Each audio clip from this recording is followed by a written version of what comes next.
Pendeta Herodion Fitra Karya Gunawan, tuan rumah dari Ngopi bareng Pak Hero.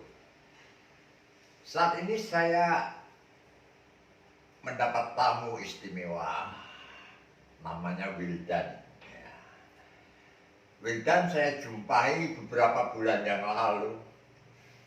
Ketika saya jalan kaki, kok ada pemuda berjualan buah di jalan Taman Majapahit Raya. Kami jadi akrab, tapi kemudian dia menghilang. Saya kehilangan dia, kehilangan jejaknya malah. Untunglah belakangan ini kita bisa kontak lagi. Dan sore ini dia menyempatkan diri mampir ke rumah saya. Untuk tidak berpanjang kata, saya persilakan Wildan memperkenalkan diri bagi saudara-saudara. Mari Pak Wildan. Ya, Assalamualaikum warahmatullahi wabarakatuh. Saya Wildan, pedagang buah, mantan pedagang buah. Pertama kali ketemu Akong Herodion ini di jalan-jalan mana Kong? Taman Majapahit Raya. Taman Majapahit Raya. Dan kebetulan waktu itu kita ngobrolin tentang puisi ya Kong ya? Tentang puisi ya. Tentang puisi. Enggak tahu kenapa, mungkin soal saya manusia, Akong ini manusia kok jadi match gitu loh, jadi match. Jadi saya sebagai yang muda itu meneruskan fase duluran, ya, meneruskan fase duluran, ya itu sampai sekarang bisa sampai ke rumah Akong. Ya, saya tahu Anda itu warga NU ya, betul ya? Bentar Kong, parameter sampean tentang warga NU itu gimana? Apa seseorang yang sudah mempunyai KTA NU atau bagaimana menurut sampean? Nah, coba Anda sendiri yang memposisikan diri secara tepat daripada saya menduga-duga dari meleset. Kalau niku NU niku sampai keturunan loh. Oh. Walaupun tanpa KTA. Saya lahir ceprot itu sudah ya, NU. NU keturunan. Sudah NU, jadi ya gini, sudah NU sejak lahir saya itu. Walaupun kalau ditanya NU maksudnya tidak tahu, nggak pernah daftar. Oh, gitu. Tapi NU. Tapi garis-garis kebijakan NU tahu. Dan setuju akur atau enggak? Selama ini saya jalani, kalau saya sudah 27 tahun, ya, itu bisa dibilang saya setuju. Berarti Anda kalau usia sekian sudah sempat ngertas Gus Dur ya? Cuma di media, cuma dengar. Tapi Gus Dur masih hidup kan? Menangi. Waktu itu masih menangi kan? Waktu itu. Apa kesan Anda tentang Gus Dur? Asik sih, Gus Dur itu asik. Saya tuh dari sudut pandang cara berpikir, cara menyelesaikan masalah itu asik menurut saya. Jadi orang itu punya level 1, level 2 dan seterusnya. Jadi kalau kita level 1 mandang Gus Dur itu kok gitu, kok ngono. Tapi kalau sudah dipelajari betul-betul, oh gini toh maksudnya gitu loh. Asik tapi sulit. Gus Dur itu sulit. Begitu ya. Dalam guyonannya dia serius. Ya kan? Betul. Dia menyampaikan pesannya itu secara guyon. Betul. Tapi sayang banyak orang salah terima kadang-kadang. Salah terima itu mungkin ini loh Bang. Ini kan wayah kemarau, jadi panas, otak itu berumur gitu. Begitu ya. Nah, kalau kita bicara tentang kerukunan umat beragama ya, kadang-kadang itu saya resah ya. Entah kalian sebagai kaum muda ya, kaum milenial itu gimana. Waktu zaman saya masih muda ya, masih SMABG itu, rasanya kok asik kan. Kumpul orang Jawa, orang Tionghoa itu kok tidak ada sekat gitu, enak saja. Saya kan bukan kebetulan lah, sudah digariskan Tuhan, tidak ada kebetulan. Saya SMP itu negeri, SMA negeri, SD, TK SD yang Kristen, tapi kemudian SMP, SMA negeri, dan juga karena sudah digariskan Tuhan, ayah almarhum itu jabatan terakhir itu kepala sekolah SMP negeri ya, di Kudus. Satu-satunya guru Tionghoa di situ bawahannya Jawa semua. Jadi kalau upacara guru-guru semua Jawa, ayah saya kepala sekolah Tionghoa seringkali dalam pidato hari Senin kegiatan upacara bukan saja membicarakan murid-murid, kadang-kadang kritik bawahan rekan-rekan guru. Ya, tentang kerukunan itu menurut saya dulu kok nggak ada sekat-sekat, tapi kok kemudian seperti sekat itu sengaja dibuat. Lebih-lebih saya alami itu pada masa Orba itu, kok seolah-olah itu memang dibuat sedemikian rupa, dibenturkan bukan saja antara umat beragama, tapi juga antara pri dan non pri. Nah kurang ajarnya kan begini saja. Pak Harto itu kenal baik sama Lim Sulyong. Ya pokoknya orang-orang kaya-kaya Tionghoa itu kenal baik, dempet, duitnya didempet, tapi seperti yang gue lain nindes. Ini kan kurang ajar itu namanya. Ya. Nah, tentang kerukunan umat beragama ini saya punya kesan begini loh. Kan seringkali di dengung-dengungkan, wih buat Indonesia lihat masjid dan gereja bisa jejeran. Nah, ya kan? Tapi kok saya, sorry ya kalau salah, saya lihat-lihat ya memang jejer. Tapi kalau lihat sejarahnya, misalnya di Salatiga itu antara GKI dan masjid itu depan. Terus di Pekalongan juga masjid dan gereja depan, jejeran itu. Demikian juga kalau di Jakarta kan katedral dan Istiqlal ini hanya dekat sekali. Tapi mana dulu? Masjid kok saya lihat gitu tuh kok gereja dulu yang ada baru masjid nyusul. Gitu. Kalau itu no problem, nggak ada masalah. Tapi kalau gereja nyusul masjid kok rame, nggak boleh. Jadi masjid nggak boleh, tapi masjid jadi gereja boleh. Itu kan menang-menangan.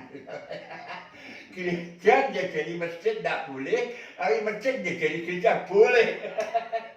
Itu kan namanya nggak rukun tenanan. Gimana kesan Anda? Nah, kalau sejauh itu saya tuh malah nggak pernah mikir sampai ke sana. Soalnya apa, saya tuh nggak pernah menemukan di kehidupan saya. Gitu ya. Jadi kalau topiknya itu kerukunan antar beda agama, nyatanya saya tuh jauh. 38 kilo kalau dari rumah. Sampai sini saya minta kopi, kurang apa lagi? Kalau nggak akrab gitu. Iya betul. Kalau dibilang oke lah agamanya beda tapi manusianya kan sama. Gitu loh, manusianya sama. Kopinya sama gitu loh. Kopinya sama. Jadi ya apa ya kok kalau misalnya pengaruh orang tua ada enggak? Ngeten, nyuwun sewu niki. Ampun nesu jenengan. Enggak apa-apa. Saat niki sekarang nih kita tuh banjir informasi. Iya. Banjir informasi. Betul. Di medsos ya. Banjir informasi. Iya. Ayo disambil. Nah, kita kalau nggak punya filter, artinya emang pengetahuan yang kesana atau berguru ke orang yang emang mengetahui bidang itu, ya kayak gini loh. Kita cuma modal jempol loh, Bang. Share gitu. Ini banjirnya informasi gitu. Saya tahunya itu waktu saya masih pelajar gitu ya, SMP, SD, SMP. Kalau saya naik sepeda atau jalan kaki lewat perkampungan, anak-anak kecil, ngerti apa anak-anak kecil? Cina. Nek Cina apa salahnya? Memang aku Cina ya kan? Cina. Terus pernah kan di gereja ada latihan paduan suara kan lagu Handel Haleluya itu kan. George Frederick Handel Haleluya itu lagu bagus. Haleluya. Lah anak-anak kampung yang lewat depan gereja malah mengejek Andre Uyah. Kurang ajar tuh Pak, Andre Uyah. Itu kira-kira pengaruh siapa? Saya kok mencurigai pengaruh orang tua, menanamkan kebencian ya, kepada terhadap orang beragama lain. Ya kalau itu mungkin gini Bang. Kalau di desa saya itu, wah aku ketemu wong Cina cah. Wong Cina cah. Jadi Cina sama Jawa itu sekat beda. Kalau kita lihat Cina becak, sakake, padahal kita sendiri becak. Gitu loh. Ya toh? Jadi anggapnya nek Cina ora patut becak. Gitu loh. Cina mesti diposisikan iki sugih mesti. Padahal di Kalimantan banyak Cina-Cina melarat, ya kan? Itu mungkin gara-gara orang dulu, bangga saya itu iri. Pertama, orang sugih itu biasanya orang desa bilang orang sugih itu putih dulu. Orang Jawa kan kulitnya kan putih-putih. Nah, sampai ada ledekan gini, lah aku Cina loh, Cah. Loh kok ini Cina tuh seleb. Lah selebnya kobong. Apa Cina kutantil? Saya tidak begitu ini, tidak pernah menyentuh hal-hal kayak gitu. Jadi untuk komentar itu no problem, saya tidak begitu. Nah, menurut Anda orang beragama itu sebenarnya harus radikal atau tidak? Radikal itu yang seperti apa? Nah, kadang-kadang orang radikalisme, saya pikir-pikir, ya harusnya memang radikal. Pengikut agama tidak radikal, tapi kan abu-abu, ya ireng orang putih orang kan harus radikal. Cuma radikalnya itu ke arah positif atau negatif kan? Cuma sekarang itu radikalisme itu diberi bobot negatif. Ya, kayaknya obong-obong, kayaknya ngerampok, kayaknya mateni. Di Indonesia pakai Allahu Akbar, Gusti Allah gelak-gelak. Terus kita Gusti Allah kan bingung lho, kok jenengku monggo. Kok bingung Gusti Allah. Nah, gimana menurut Anda? Apakah masih ada benih-benih radikalisme terorisme di sekitar kita ini? Itu semua tergantung dari pikiran kok. Pikiran tuh pasti ada pikiran jahat, ada pikiran baik kan gitu. Tergantung orang tuh pengalamannya kemana gitu. Udah gini loh patokannya. Masa iya saya tega ke tetangga saya kan tidak tega gitu loh. Pakai ukuran tega aja kan nggak tega. Lalu disusupilah pengalaman-pengalaman baru, didoktrin pengalaman-pengalaman baru yang seharusnya ini belum siap gitu loh, belum siap, nggak didampingi, ya gara-gara itu tadi banjirnya informasi. Dan saya kira mungkin banyak. Bukan pengaruh ustadz yang nggak bertanggung jawab. Sampai sekarang saya belum pernah. Khotbahnya itu bakar-bakar. Sampai sekarang saya belum pernah nemu Bang. Khotbah yang membakar-bakar itu kayak enggak. Ya mungkin karena Anda di lingkungan NU. Mungkin juga. Lalu gini loh Bang, saya itu kalau ada informasi yang ini kan baca di media itu kan ada apa ceramah kok macam-macam kayak gini menyuruh emosi gitu kan. Ada salib ada setannya. Ini gimana itu? Orang salib ada setannya itu ada setannya. Orang berbicara di depan publik itu apalagi ini temanya berdakwah. Tidak mungkin kan ngajak ke jelekan. Lah harusnya begitu kan. Dari judul aja kan mau ngajak ini berarti udah nggak usah didengarin gitu aja kalau saya. Waktu aksi kerusuhan dia tahun berapa itu? Saya pernah ingat tahun 70-an itu ya.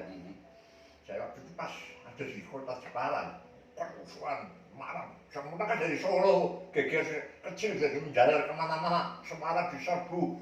Terus masuk ke Tayu Jepara sampai satu gudang kobong itu saya kerusuhan itu kok saya lihat ya ada ya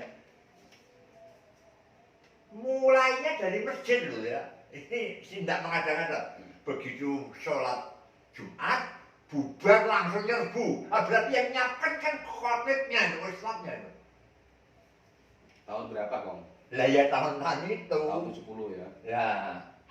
Saya tuh masih di pucuk pring. Masih di pucuk prank. Jadi untuk komentarin kayak gitu udah berani saya. Takut salah, Bang. Iya, iya. Saya tuh kalau udah bisa pokoknya ini saya takut salah lah. Tak hati-hati lah pokoknya itu. Itu di Jawa Timur. Heeh. Itu waktu saya masih di Surabaya itu tahun 95 sampai 2098-an ya. Waktu Pak Harto mau lengser dulu. Gegeran dulu di apa namanya? Di dekat Banyuwangi itu apa?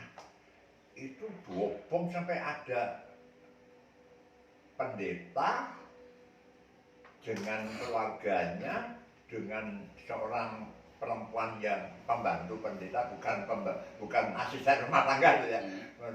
Itu sampai kobong loh. Mereka sudah delik di kamar mandi, pikirnya wah aman ya, masuk bak, malah ke kobong loh. Diobong oleh massa. Nggak apa loh, jadi nggak salah apa-apa, nggak pernah ngelek-ngelek orang Islam. Ya begitupun orang Islam kan tidak pernah ngelek-ngelek setahu saya. Di lingkungan saya itu nggak ada yang Iya, nggak ada yang kecuali yang disiarkan di YouTube itu kan yang ngawur, serangannya ngawur. Ya, tentu harapan kita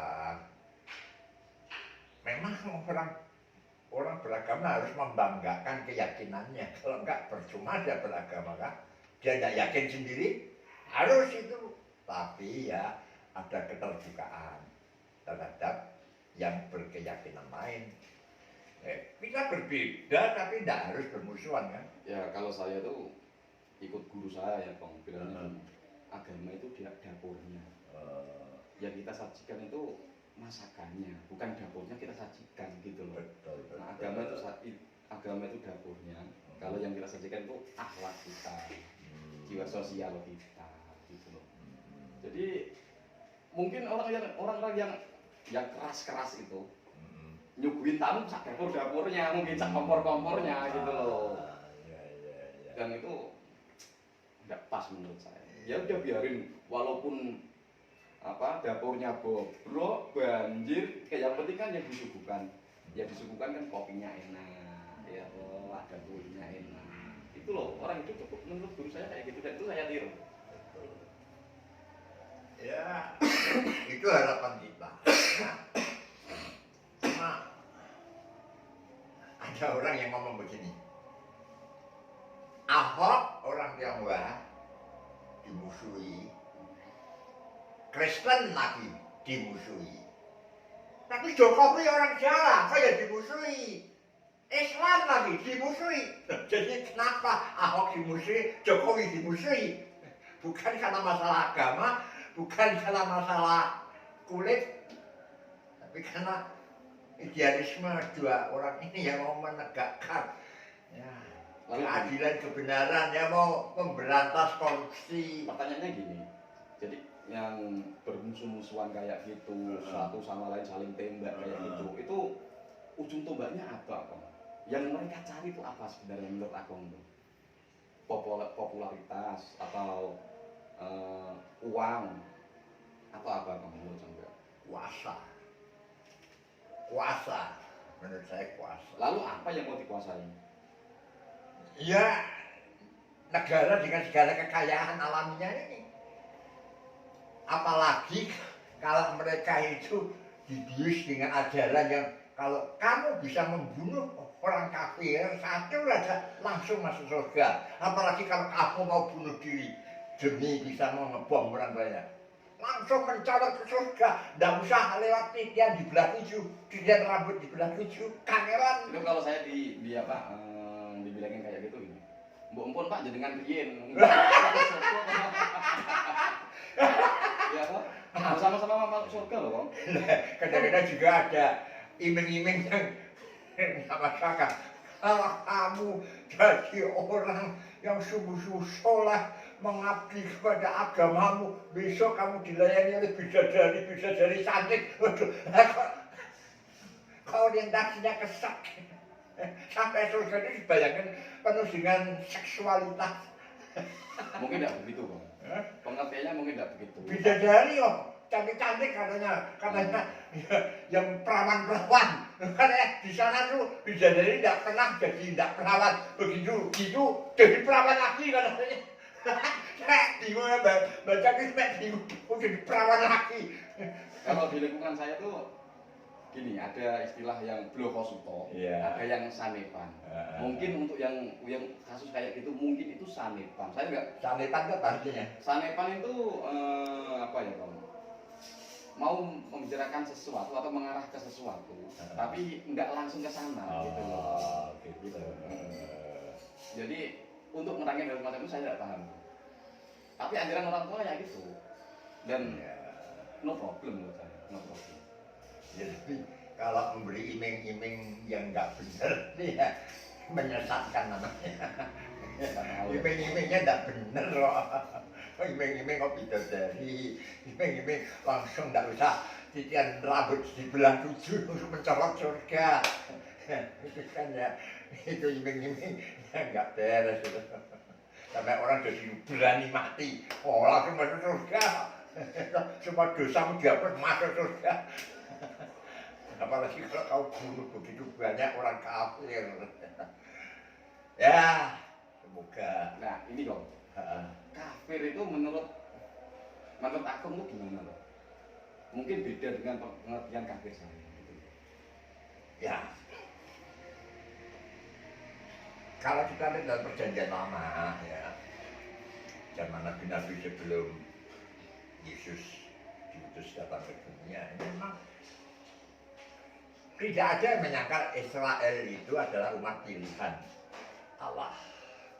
Tapi bukan berarti bahwa Allah mau memanjakan Israel, tapi Israel itu dibina, digembleng, jadi berkat buat bangsa lain. Tapi kadang-kadang Israel salah paham, kemelinci, umat pilihan, kowe meh nglawan aku kalah kowe. Oh Gusti Allah kabar kan aku yang melindungi aku, itu kan beda. Itu menjadi kesalahan begitu. Jadi menganggap bahwa bangsa-bangsa lain itu yang non-Yahudi, apalagi yang tidak beragama Yahudi, walaupun orang bangsa lain kan ada yang menganut agama Yahudi, yang itu sentuh kafir. Nah, terus Yesus datang kan, dia bilang kepada perempuan Samaria di pinggir sumur itu, akan datang waktunya orang menyembah Allah bukan di Yerusalem, bukan di Gunung Gerizim. Waktu itu kan Samaria terpecah, Israel terpecah dua antara Yahudi dan Samaria. Yahudi tempat ibadahnya tetap Yerusalem, bukan Allah itu. Kemudian yang Samaria ini punya tempat ibadah sendiri supaya tidak usah ngorono di Gunung Gerizim. Yesus berkata ada waktunya nanti orang menyembah Allah tidak di Yerusalem, tidak di Gerizim, karena Allah adalah roh adanya. Siapa yang menyembah Allah adalah menyembah dalam roh dan kebenaran, bukan kemunafikan, bukan kepalsuan. Itu, nah semenjak itulah ya kita disadarkan jangan mengkotak-kotakkan sesama. Diwajib-wajibkan saja. Ya, jangan mengkotak-kotak. Menurut saya orang Jawa loh. Tidak seharusnya kalau misalkan ini siapa jadi tayang kok, orang kan bisa melihat ini loh Wildan itu seperti itu, atau itu seperti ini, ngobrol enak, ini kan jadi pelajaran gitu. Nah, jadi sekali lagi memang orang beragama harus membanggakan keyakinannya. Tidak boleh, waduh, benar. Ya memang kamu mengatakan itulah yang benar yang saya anut, tapi bukan berarti kemudian menyingkirkan yang berkeyakinan lain. Kamu berbeda bukan berarti bermusuhan. Silahkan kamu dengan keyakinanmu, aku dengan keyakinanku. Jangan saling mengejek, jangan saling menjatuhkan, jangan saling menyingkirkan. Ya, begitu kan? Akur ya? Akur kalau itu akur. Akur itu. Ya. Kalau kita berkata, wah, kata pluralisme gitu kan, istilah baru pluralisme ya pluralisme, tapi jangan kemudian pluralisme yang kebablasan terus tidak punya keyakinan sendiri, ya khususnya agama gaduh-gaduh, Ya kelenteng ya ya budaya ya Hindu ya ya diudek di sisi. Lah ya opo. Ya harus punya keyakinan sendiri, warna sendiri jelas. Harus berani menyaksikan keyakinan itu ini loh. Jangan takut. Siapa yang main nimbangi? Ayo pikir dah orang apa dong. Demi kebenaran kan. Ya, kita yakin itu kebenaran ya berani. Jangan hehehe, apa-apa ya pada begini. Piye udah gaduh-gaduh ya agama ini. Ya kan? Tetap punya prinsip, tapi jangan fanatik dalam arti sempit. Ya kan? Fanatik itu seperti apa? Kuda yang di kaki kacamata hanya lihat lurus ya bisa belok kiri kanan tidak bisa belok. Itu kan gara-gara dia kudanya nggak minta jajan kok. Ini loh, sebenarnya untuk pertanyaan-pertanyaan semacam aku yang saya akan lontarkan itu saya nggak cukup materi, saya nggak cukup pengalaman untuk menjawab. Gitu. Jadi saya takutnya itu malah menyulut sesuatu yang sudah padam. Ya, saya tidak mengharapkan Anda menjawab yang di luar. Ya, potensi Anda cuma Anda sendiri itu loh mempraktekkan hidup di lingkungan orang yang berbeda keyakinan itu kayak apa gitu loh maksud saya. Apakah nyaman atau tidak? Nyaman sih, selama ini saya nyaman saja. Apa tuh? Tidak menganggap bahwa yang berkeyakinan lain sebagai ancaman. Enggak, Wah, ancaman ojo sampai berkembang, ojo sampai tambah akeh. Apa mulai gitu nih? Ada di dekat desa saya itu ada gereja Bang. Dan udah berpuluh-puluh tahun aman, tidak ada keributan, tidak ada apa yang beribadah di gereja ya beribadah, yang di masjid ya tetap masjid. Dan kadang-kadang kita tidak bisa membedakan antara agama dan budaya Arab. Orang yang beragama Islam kan tidak harus berbudaya Arab. Punya budaya Jawa sendiri kan. Apa harus persis budaya Arab, pasti itu pakai apa, saya itu pakai apa. Gitu, malah sampai orang Kristen tidak boleh bilang Assalamualaikum. Itu kan bahasa Arab, bukan bahasa Al-Quran kan. Itu bahasa Arab. Kenapa tidak boleh orang Kristen ngomong begitu? Kan salam sejahtera bagimu. Waalaikumsalam begitu kan. Kan tidak boleh orang Kristen. Wah, Kristen ngomong najis, Prapel cangkemmu. Dan lucu dah. Lucu dah. Bilang Alhamdulillah ya tidak boleh. Pernah kan dulu di Malang, sekolah calon pendeta itu dulu namanya itu Madrasah Alkitab Asia Tenggara. Sudah sekian tahun berjalan baik, tiba-tiba dilarang. Madrasah itu milik orang Islam. Loh, madrasah itu bahasa Arab kok. Lahir diganti seminaria kita bisa jadi saat. Ini iya, kata madrasah saya tidak boleh kok lucu. Ini kan bahasa Arab. Itu yang orang Arab dan semua Islam kan, orang Arab ada yang Kristen juga. Itu yang larang siapa Bang? Hah? Yang larang siapa? Saya kok nggak pernah tahu. Loh, nyatanya dilarang kok, ganti nama kok, saat kok. Ya zaman baik. Tidak boleh, sama sekali tidak boleh. Nah itu kan pemikiran yang sempit seperti itu ya. Tidak bisa membedakan mana yang budaya, mana yang bahasa, dan mana yang agama. Tapi aku sendiri bagaimana kiat-kiatnya menjaga biar kita tuh sama-sama adem. Misalnya ya ada pendeta Supridol Nukur, dia penyair tapi pendeta. Tampil di televisi pakai kopiah. Banyak yang marah. Dulu kopiah itu milik orang Islam. Kok kamu pendeta pakai kopiah? Tidak ada orang Islam yang protes, ada juga orang Kristen yang protes. Pendeta mau kopiah ini. Aneh ya. Pakai kopiah salah gimana? Apa ada kopiah beragama? Ada guyonan tak? Ada si Ustadz bilang, itu pohon Kristen ditegur, ada kepala, pohon Kristen ditegur. Saya bilang, itu yang ditegur, itu pohonnya Hindu. Pohon Hindu nek sembayangan lalu tegur, nek apa wit berapa wit beragama. Keterlaluan kayak gitu. Ya. Ya kita masih berharap lah ya di hari kemudian. Jangan kita itu bersatu kalau ada musuh. Katanya Salim Said ya, itu Salim Said itu dulu wartawan Tempo, kemudian dia kepal bagi angkatan bagian mengamati ketentaraan. Dia gini, kenapa negara-negara ini kuat, kan ada musuhnya.